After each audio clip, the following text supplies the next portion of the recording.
এই ভিখারিটা খেয়ে নিস তো। ম্যাডাম ম্যাডাম আমার খাওয়ানো লাগবো না।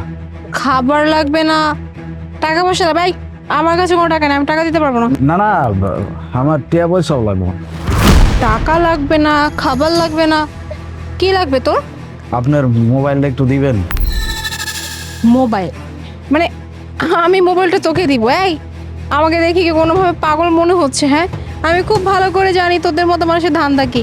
এই ফোনটা নিবি, ফোনটা নিয়ে হয় দৌড় মারবি, অথবা আমার এই ফোনে স্ক্যাম করবি। আমি কোনো ফোন দিতে পারবো না। না না ম্যাডাম আমি কোথাও যাবো না। এই যে আমার ব্যাগ আছে, আপনি চাইলে আমার ব্যাগ রাখা দেন, আমি খালি একটা কল করব। না না, তোর ব্যাগ দরকার নাই। আচ্ছা ঠিক আছে, নে কল কর। কাকে করবি কল কর।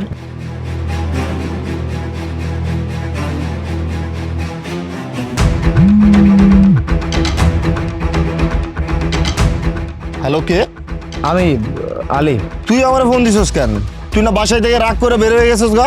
কইতাছিলাম কি ভাইয়া, ওই শহরে আসার সময় বাসে উঠা না আমার একটা সময় চোখ লেগে গেছিল।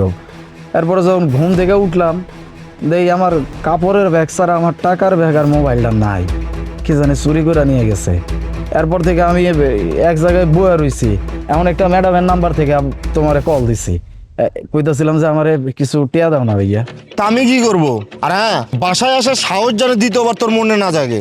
না না আমারে খালি কিছু টিয়া দিলেই হইবো, আমি গ্রাম পর্যন্ত যাইতে পারলেই চলবো। তোর আমি একটা টাকাও দিতে পারবো না। তুই যখন বাসায় থেকে গেছিস না তখন থেকে সম্পর্ক নাই। ফোন রাখ। বা-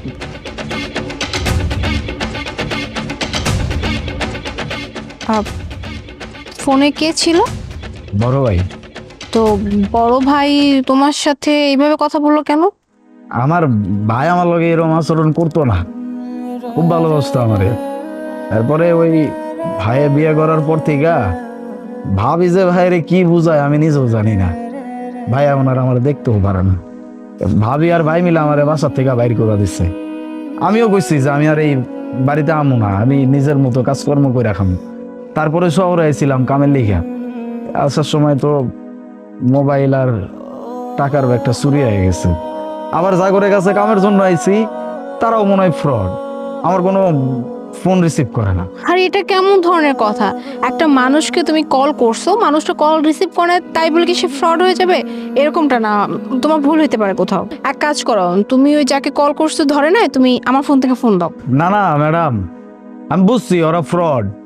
হয়েছে কি, আমি যখন গ্রামে ওগুলো ওই কথা কইছি না, তখন আমার কইছিল চাকরির জন্য নাকি ওই 15-20 হাজার টাকা দিতে হইব, তাইলে সারা জীবন নাকি আমি খুব আরামায়েশে কাজ করে খাইতে পারব। আমি দিতে চাই নাই, দেই নাই, একবার সোজা পড়ছি। তারপর থেকে আমার আর ফোন রিসিভ করে না। ওরা ফ্রড, আমি বুঝছি। আমি বুঝলাম। আচ্ছা, তুমি বললে যে তুমি গ্রাম থেকে আসছো, তাহলে তো এই শহরে তোমার কেউ নাই, তাহলে তুমি থাকবে কোথায়, খাবে কি? এখন কাম কাজ না হওয়া পর্যন্ত আর কি করুম? কাম কাজের জন্য দৌড়াদৌড়ি করতে হইব।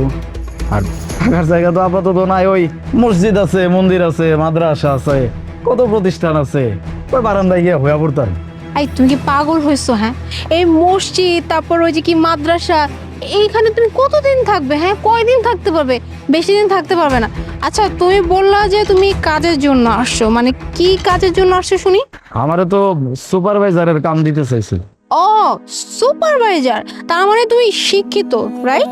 জি ম্যাডাম, আমি গ্রাজুয়েশন কমপ্লিট করছি। আচ্ছা, তাহলে তুমি যেহেতু কাজের জন্য এখানে আসছো, আমি যদি তোমাকে কোনো জব অফার করি, মানে তোমাকে কোনো কাজের ব্যবস্থা করে দিই আমার অফিসে, তুমি কি করবে?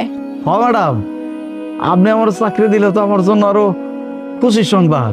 আমি তো কামের লেগে গেছি, আমার কাম করতে কোনো সমস্যা নাই। আপনি আমার খালি বুঝা দিলেই হইবো। আমি পারুম।